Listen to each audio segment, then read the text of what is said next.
Boa noite. Glória a Deus. Vamos para a palavra de Deus?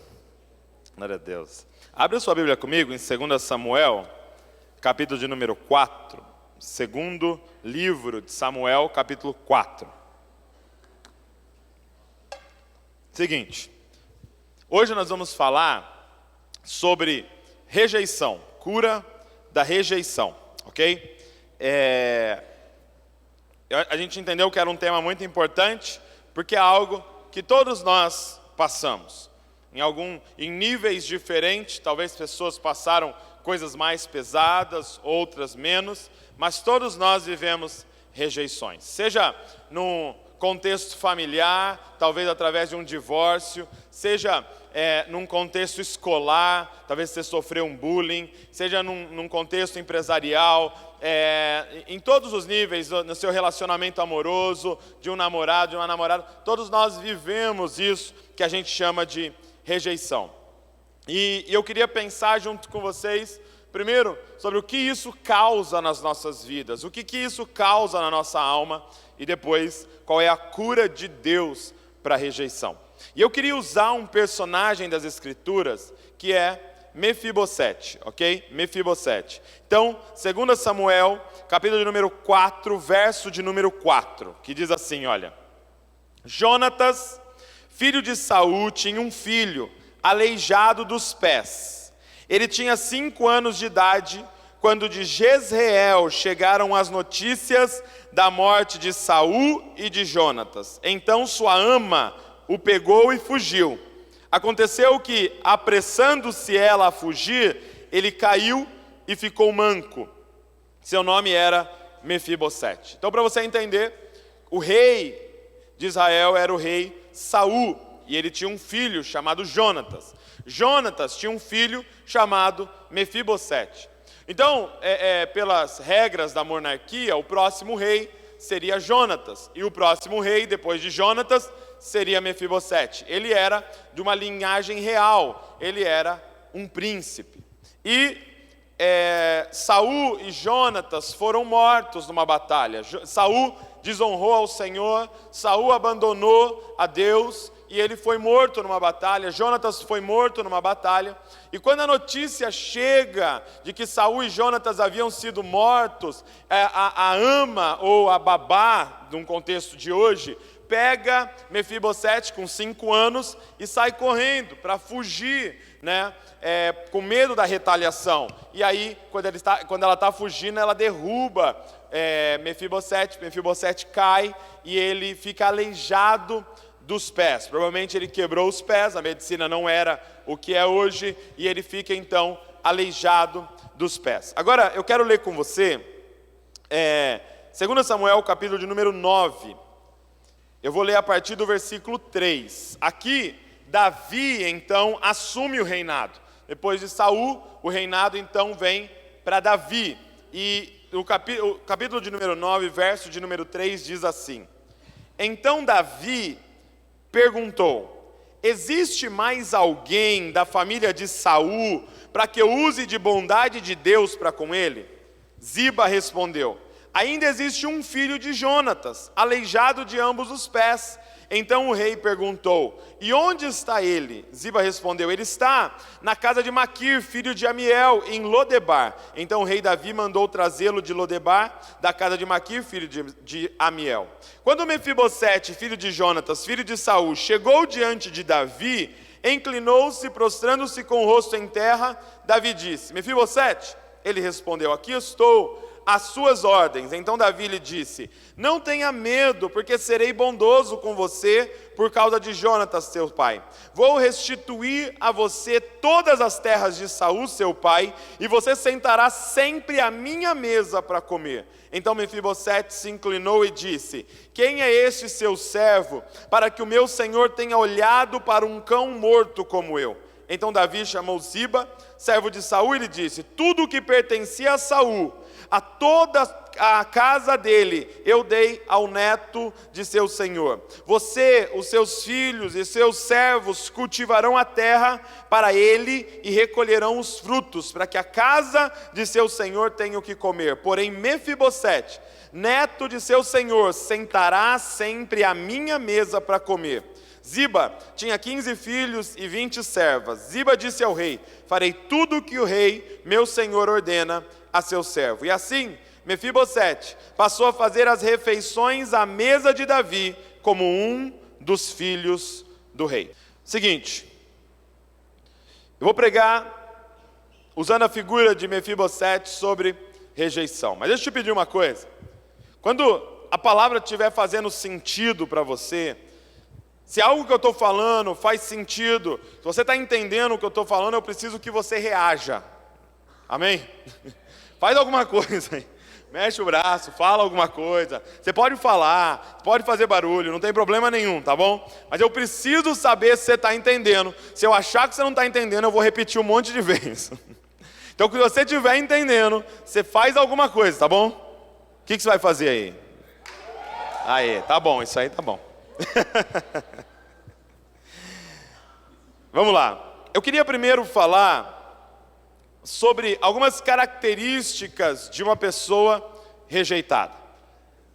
Algumas características de uma pessoa que sofreu uma rejeição. Então, por que eu estou usando Mefibosete? Porque Mefibosete vive esse trauma. Não um trauma simplesmente físico, né? Ele, como você viu, ele foi derrubado, ficou aleijado dos 2 pés. Mas ele também vive um trauma na alma, porque em um dia ele perde o avô e perde o pai. Então, Mefibosete, naquele dia, com 5 anos, recebe a notícia que ele era órfão. Então, ele não tem mais o pai, ele não tem mais o avô, e ele tem que fugir, então, e ainda derrubam ele.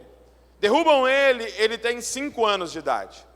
Primeira coisa que eu quero dizer sobre a rejeição é que quem sofreu uma rejeição precisa compreender: você é uma vítima.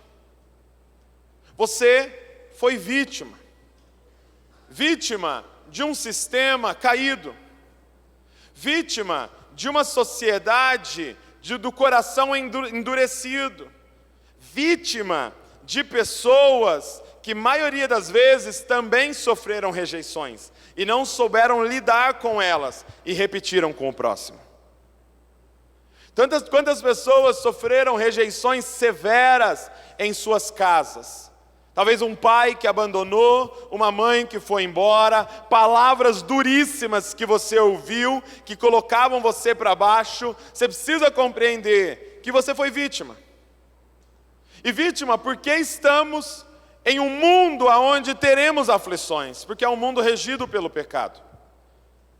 Sabe, o que você precisa compreender para a gente iniciar é que, assim como Mefibosete, ninguém escolheu ter sido rejeitado. Ninguém escolheu. E na maioria das vezes ninguém fez nada para merecer essa rejeição. Por exemplo, o que uma criança fez para os pais divorciarem? O que uma criança fez para um tio abusar dela? O que uma criança fez para ter uma professora ignorante que falou palavras que feriram a alma dela? O que uma criança fez para sofrer bullying durante toda a sua adolescência? Assim como Mefibosete, a verdade é que nós fomos derrubados. E eu não sei quem te derrubou. E o meu pedido é que o Espírito Santo, nessa noite aqui, fale ao seu coração e traga a memória. Isso não é agradável. Quando vem à memória algumas das nossas rejeições, não é gostoso. E é por isso que muitos de nós reprimem isso. Só que é necessário para a gente ser curado aqui hoje. Enquanto eu vou falando, eu peço que o Espírito Santo traga à sua memória algumas coisas que você sofreu. Porque Deus quer redimir o nosso passado aqui nessa noite. Nos derrubaram. E aí a segunda característica da rejeição é essa: a partir dessa rejeição, a gente não consegue mais andar sozinho.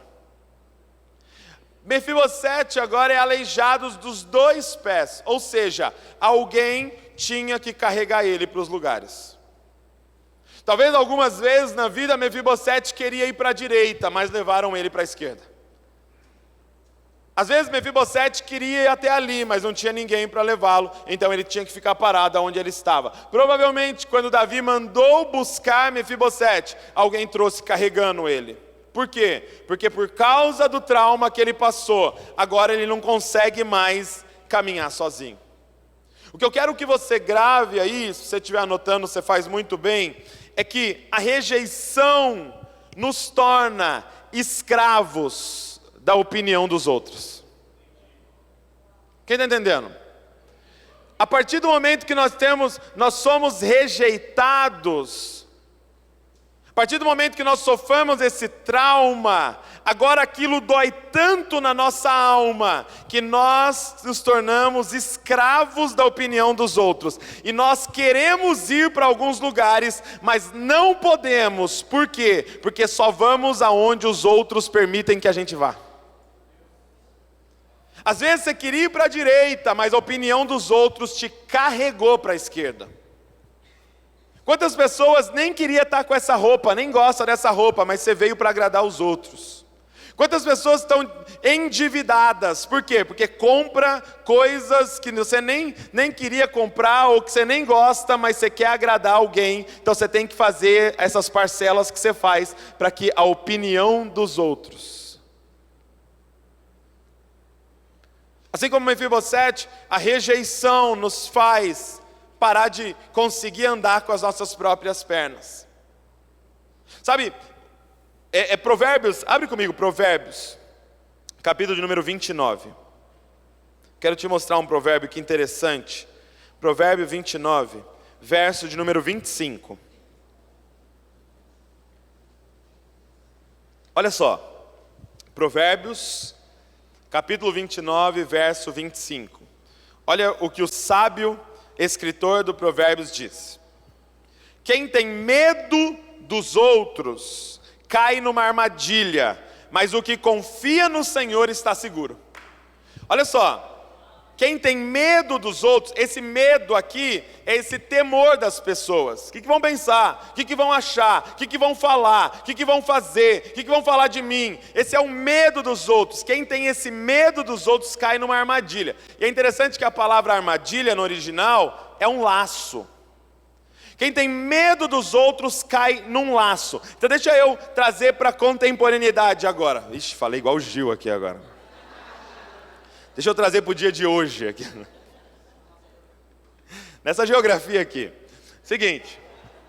Quem tem medo dos outros se torna... É como se o medo dos outros fosse um laço ao redor do nosso pescoço. Ou seja, a opinião dos outros pode se tornar uma coleira na nossa vida. Então, você quer avançar, mas as pessoas seguram. Não. Você só vai até onde a cordinha da opinião dos outros deixa você ir. Quem está entendendo? Quantas pessoas aqui dentro têm desejo e sabem que Deus colocou nelas um dom de compartilhar a palavra de Deus, e você não faz, por quê? Porque a coleira da opinião dos outros não deixa você ir. Quantas pessoas entre nós são evangelistas, mas você não ora por ninguém na rua, por quê? Porque a coleira da opinião dos outros não deixa você se mover. E Deus, e é interessante que a questão da coleira é o seguinte: não importa se é um poodle ou um pitbull, não sai do lugar. Não importa quão forte, quanto de dom, não importa diploma, não importa nada. Por quê? Porque nós nos tornamos escravos da opinião dos outros. E isso acontece a partir de uma rejeição. Fulano, você vai pregar na semana que vem. Eu não, imagina, não, pelo amor de Deus, não. Por quê? Porque lá na escola apresentei um trabalho e riram de mim. Aquilo feriu tanto na alma que você não consegue se mover. A rejeição, gente, para você entender, eu quero montar uma figura para você. A rejeição, ela é como uma agressão. A rejeição, ela é como uma agressão física, porém na alma. Então, por exemplo, se alguém chega e me dá um soco forte aqui no meu braço, o que vai acontecer com o meu braço? Ele vai ficar roxo, ele vai ficar machucado. E na hora eu vou sentir muita dor no braço, por causa daquela experiência traumática que eu vivi. Agora, passado 2 meses, 3 meses, 1 ano, o que acontece com o meu braço? Sara. O meu braço cura. Só que, apesar de não estar mais doendo, agora eu tenho um trauma. E o que é trauma? Escreve aí ou guarda na sua mente. Trauma é dor no passado. Ou seja, não dói mais, mas eu lembro da dor que um dia esteve aqui. Quem está entendendo? E aí, diante do trauma, eu posso reagir de 2 formas, que são as 2 respostas para a rejeição. E eu quero que você vá pensando de que forma você reagiu às suas rejeições. 2 formas.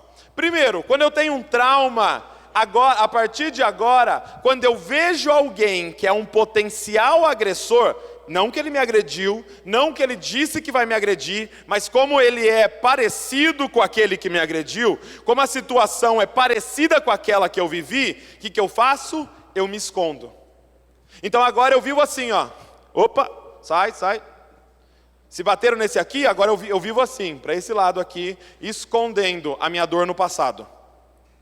E a dor no passado é trauma. O que é a dor no futuro? Ansiedade. Porque agora eu vivo uma ansiedade que vão me bater de novo. Nem falaram que vão te bater, nem te ameaçaram, nem vai acontecer nada, mas eu fico prevendo que vão fazer de novo. E aí eu entro na primeira resposta à rejeição, que é vitimização. Eu vivo escondido. E aí, posso colocar você para pregar? Não. Eu não. Por quê? Dor no passado. Eu acredito que vai acontecer de novo. E aí, não vai namorar mais? Não, eu estou fora do negócio de namorar. Namorar, não. Por quê? Dor no passado. Você se torna vítima. Você se vitimiza.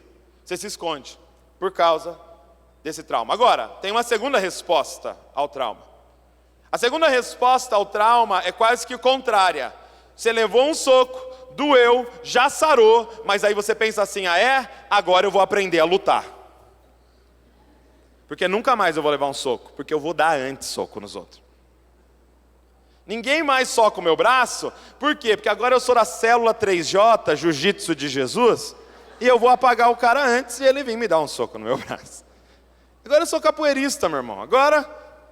Então qual é a forma de reagir à rejeição? É a rebelião. Geralmente a rejeição vem a partir de uma figura de autoridade. Geralmente a rejeição mais pesada vem de pessoas que eram autoridade na nossa vida. É as palavras de uma mãe, é as palavras de um pai, é as palavras de um professor, é as palavras de um tio, de um avô. São agressões na nossa alma. E aí agora eu falo, agora eu não me submeto a nenhuma autoridade. Por quê? Porque ninguém vai me rejeitar. Se eu não submeter, não tem como me rejeitar. Eu me torno um rebelde. E aí eu odeio o presidente, eu odeio o prefeito, eu odeio a polícia, eu odeio o professor, eu odeio qualquer figura de autoridade. Por quê? Porque eu sou machão? Não, porque eu tenho medo de ser agredido de novo. É interessante que parece um agressor, mas na verdade é alguém traumatizado, que tem medo de se vulnerabilizar e poder viver uma experiência traumática de novo. Quem está entendendo o que eu estou falando? Então essas 2 respostas à rejeição: vitimização, se esconder, ou rebelião, agredir. O que eu quero que você entenda é que não importa qual caminho você pegou, o problema disso é que você não é você. Presta atenção. O problema do Douglas vitimista ou o Douglas rebelde é que não é o Douglas que Deus sonhou. Porque você não está vivendo de acordo com o que Deus tinha para você. Você está vivendo de acordo com uma reação do que fizeram para você. Então você não tem controle sobre a sua história. Você é um escravo dos traumas que você viveu. Você não escolheu viver o que você está vivendo. Você só está reagindo com o que fizeram com você. O que Deus quer fazer nessa noite é libertar você da sua história e você poder, em Deus, escolher o seu futuro, quem você tem que ser. Entendeu? E isso, gente, muda um pouco do conceito de certo e errado. Por exemplo, eu te pergunto, uma pessoa, um rapaz, uma moça, fazendo um curso de medicina, tá certo? Sim, maravilhoso. Depende. Se você chegar para ela e falar, por que você está fazendo esse curso de medicina? Estou fazendo porque meu pai vai ver. Ou seja, era para ela fazer? Não sei. Ela só está reagindo. E vai chegar um momento na história que aquilo ali vai ficar extremamente pesado para ela, porque não é o que ela queria fazer, é uma reação com o que fizeram para ela. O fulano escolheu não fazer faculdade, está certo ou está errado? Depende. Se ele escolheu não fazer, porque ele não quer se colocar numa posição de vulnerabilidade, onde ele pode ser rejeitado de novo, ele não quer se colocar numa posição onde vai ter provas, onde ele pode ser taxado de fracassado de novo, se é simplesmente uma resposta a traumas, eu não sei se está certo. O lance que nós precisamos viver hoje aqui é parar de viver como reação aos nossos traumas e passar a viver por revelação de Deus na nossa vida. Se Deus falou que você vai fazer, não importa o que fizeram para você no passado. Por quê? Porque em Deus nós somos livres dessas amarras. Você vai ser liberto hoje aqui, cara. Vitimismo ou rebelião? Não sei o que você escolheu. Você é o brabinho? Ou você escolheu se esconder? Agora a terceira coisa que a rebelião, que a rejeição faz, e para mim é o grande objetivo da rejeição, é uma distorção na identidade. Olha que forte isso aqui, segundo Samuel, volta lá comigo, no capítulo 9. Então, Davi decide agir com bondade com Mefibosete. Davi decide trazer ele para morar no palácio. E olha só, Davi diz assim para ele, no verso de número 7. Então Davi lhe disse, não tenha medo, porque serei bondoso com você, por causa de Jonatas, seu pai. Vou restituir a você todas as terras de Saul, seu pai, e você sentará sempre à minha mesa para comer. Verso 8, presta atenção. Então Mefibosete se inclinou e disse, quem é o seu servo, para que o meu senhor tenha olhado para um cão morto como eu? Meu irmão, o problema da rejeição, grava isso aqui, grava essa frase no seu coração aí, ou no seu iPhone. Rejeição é a estratégia de Satanás para esvaziar o valor das pessoas. Nós temos aqui um príncipe que se via como um cão morto. Nós temos aqui alguém que era neto de um rei e que olhava para si mesmo como um cão morto por causa de um trauma, por causa de uma rejeição. O que o inimigo quer te convencer é que você é filho das suas experiências. Como assim, Douglas? O que o inimigo quer é que as suas experiências deem nome para você. O que o inimigo quer é que você chame as suas experiências de pai. E que as suas experiências dê o teu sobrenome. Então, por exemplo, João, o abusado. Maria, a rejeitada. Susana, a órfã. Fulano, o que não passa na faculdade de jeito nenhum. Ciclano de tal, o que ninguém gosta dela, da Silva. Ninguém é meu amigo. O que ele quer é distorcer sua identidade a partir da boca de alguém que ele achou para falar algo maldito na sua vida. E aí o problema é esse. olha a diferença dessas duas frases. Essa frase aqui, ó, eu vivi uma rejeição. Isso é real. Isso é verdade. Você viveu uma rejeição na sua vida. Agora é diferente da frase, eu sou um rejeitado. Quem está entendendo? Eu vivi, eu fracassei na minha vida de estudos.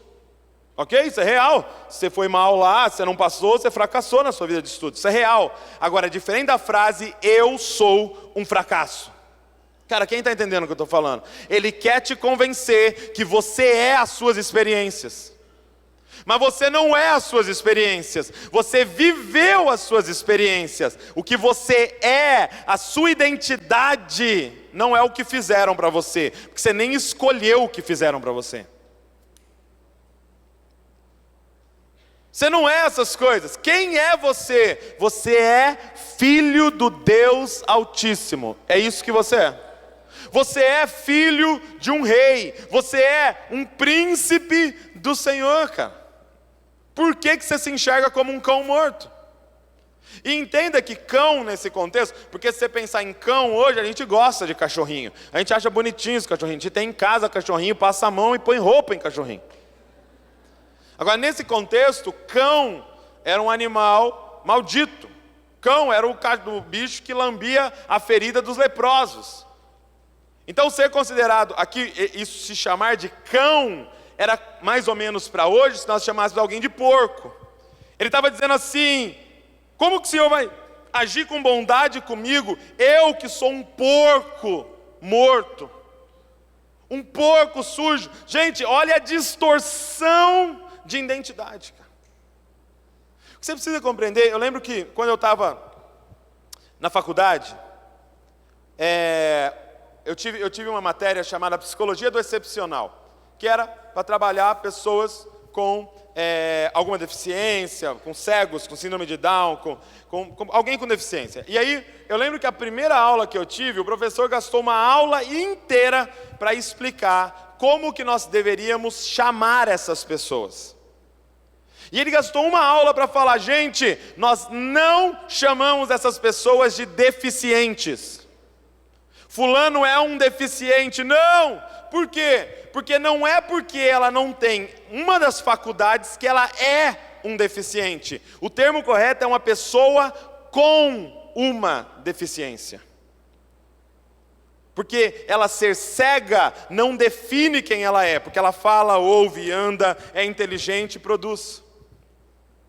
Você ter uma deficiência não define quem você é. O que o diabo quer, cara, é que a gente passe a ter a nossa identidade baseada naquilo que fizeram para nós. Há uma distorção da nossa identidade. E quarto, olha só o que acontece. A quarta coisa que a rejeição causa é que ela nos coloca numa posição. Ela nos coloca numa posição de narradores da nossa história. 2 Samuel 9, 7, Davi manda chamar, eu quero que você entenda essa cena. Imagina, Mefibosete estava vivendo em Lodebar, em outra cidade. Imagina, Davi manda um servo ir lá. Aí o cara chega, bate na porta. Mefibosete, seguinte, o rei Davi está mandando te chamar. Aí ele deve ter perguntado, mas chamar eu? Para quê? Não sei, ele mandou te chamar. No caminho de Lodebar até Jerusalém, o que Mefibosete deve ter feito? Criado uma história na cabeça, que é o que todos nós fazemos, não é verdade? Mefibosete cria uma história na cabeça dele. Vai me matar. Vai me matar, certeza que ele vai me matar, vai me executar, vai me enforcar, eu tenho certeza. Ele odeia meu avô, ele vai me matar, vai me matar. Você imagina esse caminho. Sabe quando alguém fala para você assim, amanhã eu quero conversar com você. Amanhã. Você nem dorme, né, cara? Amanhã. Você cria todas as histórias, tipo o Doutor Estranho, assim, 1 bilhão de possibilidades. E bem aquela acontece, né, gente? É absurdo demais. Meu irmão, o que acontece? Nós nos tornamos narradores da nossa história. O que é um narrador, gente? É aquela voz no filme, sabe? Fulano de tal estava triste. Aí aparece o ator. Fulano de tal acordou. Aí ele acorda. Levantou da cama, ele levanta. Então, o que ele diz, acontece. Quando nós somos rejeitados, sofremos uma rejeição, agora nós somos narradores da nossa história. Porém, a nossa narração é distorcida. Por quê? Porque a história que nós montamos na nossa cabeça é a partir de uma ferida. É a partir de um trauma. E nós geralmente narramos histórias erradas na nossa cabeça. Olha o que Davi diz para ele, no verso de número 7. Então Davi lhe disse, não tenha medo. Provavelmente o cara estava tremendo diante do rei. Por quê? Por causa da história que ele montou. Gente, a partir da rejeição, a gente passa a criar histórias na nossa cabeça. Você manda um WhatsApp para alguém, essa pessoa não respondeu em 10 minutos. Você criou histórias na sua cabeça. Tá bravo comigo, tá vendo? Tá bravo, não tá bravo, tá chateado comigo. Não tá respondendo. Olha lá, respondeu ok, tá seco comigo. Sequíssimo. Entendeu? Você consegue ver a expressão facial, ok. Você consegue ver o tom de voz do ok.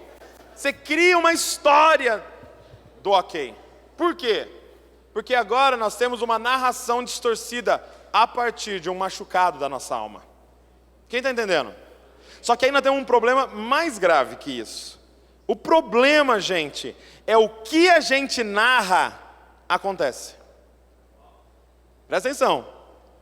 O que a gente narra acontece. Por quê? Porque quando você narra uma história na sua cabeça, suas células, seus neurônios, seu corpo, você todo se organiza para aquela narração se tornar verdade.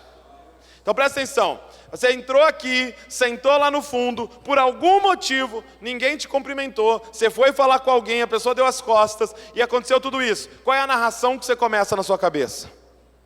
Ninguém gosta de mim nessa igreja. Ninguém gosta de mim nessa igreja. Meu Deus do céu, as pessoas dão as costas para mim. As pessoas me rejeitam. Tá vendo? Mais um lugar. Não é diferente do último lugar que eu fui. E aqui tem panelinha. E aqui tem não sei o quê. E o grupinho não sei das quantas. E tal. Nós começamos essa narração. E aí você vai para casa e fica, tá vendo? Ninguém gosta de mim. Fica olhando, ninguém vai me ligar essa semana. Ninguém vai me mandar mensagem essa semana. Ninguém não sei o quê. Agora eu te pergunto. A partir dessa narração, como que você entra na igreja na semana que vem? Você entra assim, oi, tudo bem? Não, meu irmão, você entra assim, ó, fica olhando, ninguém vai me ver, ó, fica olhando. Ninguém vai me ver, aí você entra aqui, ó, ninguém vai me ver, ó, não vou derrubar isso aqui também, ó, senão vão me ver. Aí você senta lá no fundo, na última cadeira, 5 minutos antes você sai, tá vendo? Ninguém me viu, eu falei. Por quê? Porque a frase favorita do nosso cérebro é, falei, eu estava certo. Só que o lance é que não é que você estava certo, você causou, você se comportou para a sua narração estar certa. Cara, quem está entendendo? Se eu narrar, todo mundo gosta de mim, cara, nossa, meu Deus do céu, são apaixonados por mim naquela igreja, meu Deus do céu, como é que a gente se comporta? Eu tenho essa cabeça, eu tenho uma cabeça positiva. Por exemplo, estou pregando, alguém levantou e saiu, eu penso, foi chamar mais alguém, de tão bom que tá, certeza. Foi chamar alguém para vir assistir. Deixa eu te falar uma coisa aqui, só um parênteses aqui. Se eu posso escolher a história que eu vou contar na minha cabeça, por que escolher uma história que você sempre se ferra no final? Escolhe uma história boa, pelo menos, pô. Você vai contar um negócio na cabeça? O problema da rejeição é que ela quer te colocar nesse lugar de narrador. Só que além de narrador, você é ator da sua própria história. Você é o narrador e o ator. Então você narra e faz acontecer. Douglas estava triste. Ninguém gosta do Douglas. E eu me comporto para ninguém gostar do Douglas. Quem está entendendo? E aí, o que eu quero dizer para você é que o que você precisa compreender é que você não é narrador da sua história. O que Deus quer fazer hoje aqui é arrancar você dessa posição que não é sua. Quem narra a sua história é Ele. Jesus não vivia montando historinhas na cabeça dele. Você perguntava: Jesus, por que você está fazendo isso? Porque eu vi meu pai fazer. Jesus, por que você está fazendo isso? Porque está escrito sobre mim. Por que você está falando isso? Porque eu ouvi a narração de Deus sobre a minha vida, cara. Quem está entendendo, cara? Quem está entendendo? Então, nós temos que entender uma coisa. Tem duas vertentes hoje rolando na igreja. Uma vertente vai dizer: você é narrador da sua história e ator da sua história. Você determina o seu futuro. Você blá blá blá. Então o que você pensar vai acontecer. Isso é mentira. Agora tem uma outra vertente aqui, dizendo: não, Deus é o narrador da sua história, só que eles falam que Deus é o ator da sua história também. Ou seja, na soberania dele, ele vai fazer tudo, determinar tudo, e tudo já está escrito a seu respeito, não adianta nem fazer nada. Não, você precisa entender, é que Deus é o narrador da sua história, e você é o ator.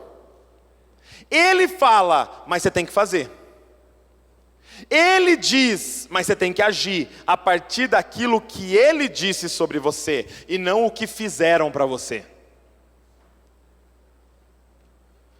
O que Deus vai fazer hoje é arrancar você dessa posição de escravo daquilo que fizeram para você, e começar uma nova narração na sua história, a partir do que Ele sonhou para você, do que Ele tem para você. Então, para a gente encerrar, eu tenho três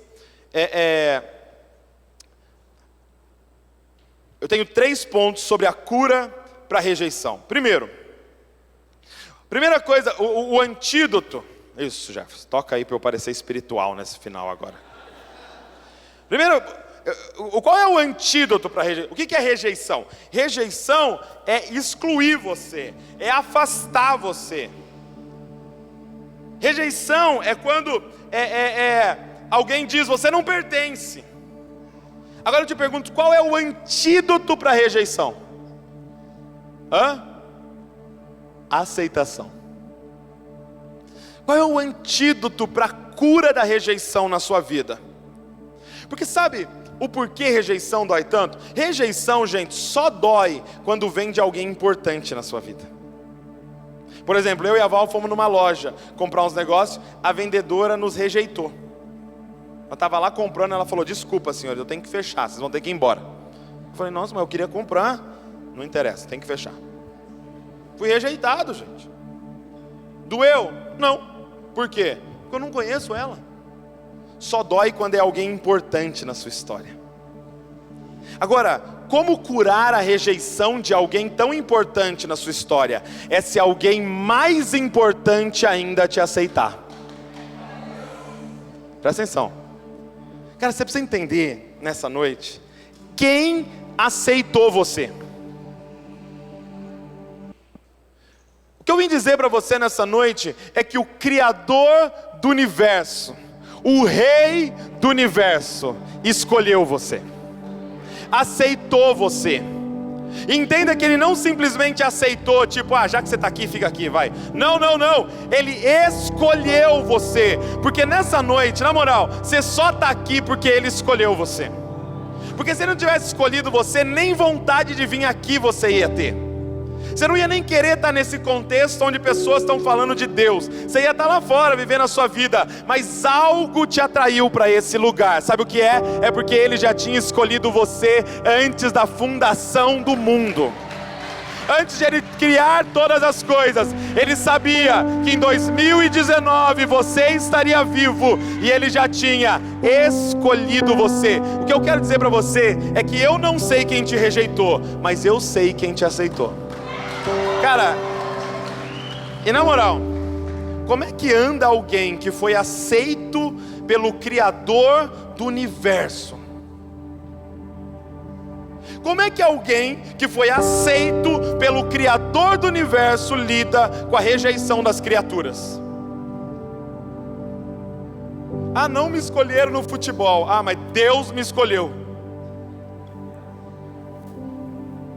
Fui fui rejeitado na faculdade. Tá, mas Deus olhou para a terra e apontou e disse: eu quero esse, eu quero essa. Entenda, não foi você que escolheu a Deus, foi Deus que escolheu você. Entenda, não foi você que aceitou Jesus naquele dia, foi Jesus que no céu levantou a mão e falou: eu aceito esse. Eu quero esse. Ele que colocou o Espírito em você, cara. Sabe, gente, é necessário fé para você entender. Ele escolheu você. Gente, na cruz do Calvário, o que estava acontecendo? Ele estava rejeitando o único filho dele para adotar todos nós. Ele estava rejeitando Jesus para aceitar você, porque Jesus troca de lugar com você na cruz, porque a gente merecia a rejeição eterna, mas Ele tomou sobre Ele essa rejeição, para que a gente tivesse a aceitação eterna do Pai. O que eu acho lindo é Davi dizer, verso de número 7, então Davi lhe disse: não tenha medo, porque serei bondoso com você por causa de Jonatas. O que Deus está dizendo para vocês hoje aqui é: cara, não tenha medo, porque eu vou agir com bondade com você por causa de Cristo. Eu já fui satisfeito na cruz do Calvário. Toda a minha ira eu derramei sobre Jesus. O que restou para derramar sobre você? A minha bondade, a minha graça e o teu amor. O que eu vim dizer para você é que eu não sei quem te rejeitou, mas eu sei quem te escolheu, cara. Você é aceito. Cara, você é aceito. Agora, a segunda coisa é que Ele revela a sua verdadeira identidade. Ele revela que você não é filho das suas experiências. Você não é filho do que fizeram com você. Você é filho de Deus. É inegável a sua história. Nós não estamos aqui para negar a sua história, não, finge que não aconteceu. Não, aconteceu. Só que isso não te define. Quem te define é quem te criou. Quem diz quem você é quem sonhou com você e criou você. Outra criatura não pode falar o que outra criatura é. Somente o Criador pode falar o que as criaturas são. Você é filho de Deus. Você é filho do Deus Altíssimo. Você é um príncipe, cara. Por que você se vê como um cão? Você é um príncipe do Senhor. Você é uma princesa do Senhor. E o seu Pai tem uma história linda para você. Seu futuro não precisa ser um reflexo do seu passado. Deus quer criar um futuro novo para você. Um futuro novo para sua família. Todo mundo divorciou na sua casa, você não precisa divorciar. Todo mundo se suicidava na sua casa, você não vai suicidar. Por quê? Porque Ele vai redimir a sua família a partir de você, cara. Porque Ele tem uma nova história para você. Porque você não é filho das suas experiências. Você é filho de Deus. Sabe, na cruz, a última frase de Jesus, ela é chocante na cruz. Ele diz assim: Deus meu, por que me abandonaste? Por que essa frase é tão chocante, gente? Porque em nenhum versículo nos evangelhos Jesus chama Deus de Deus. Nenhum. Todos os versículos dos 4 evangelhos, Jesus chama Deus de Pai. Por quê? Pendurado no madeiro, em agonia, Ele diz: Deus meu,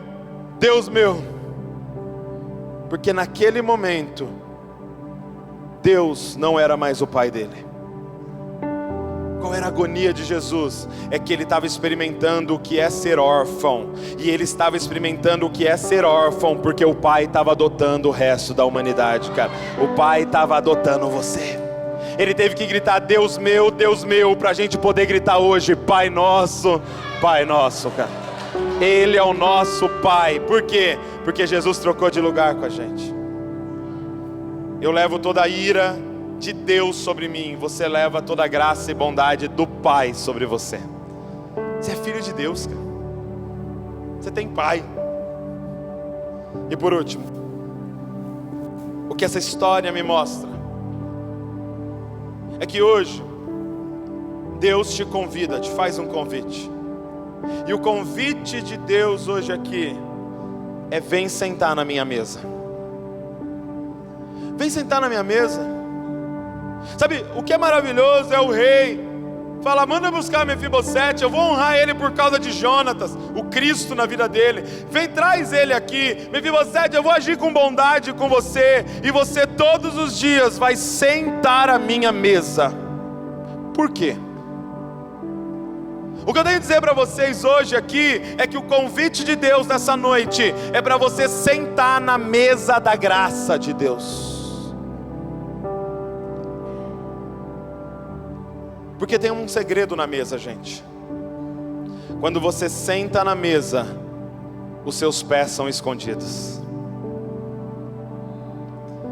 Ele não considera os seus defeitos.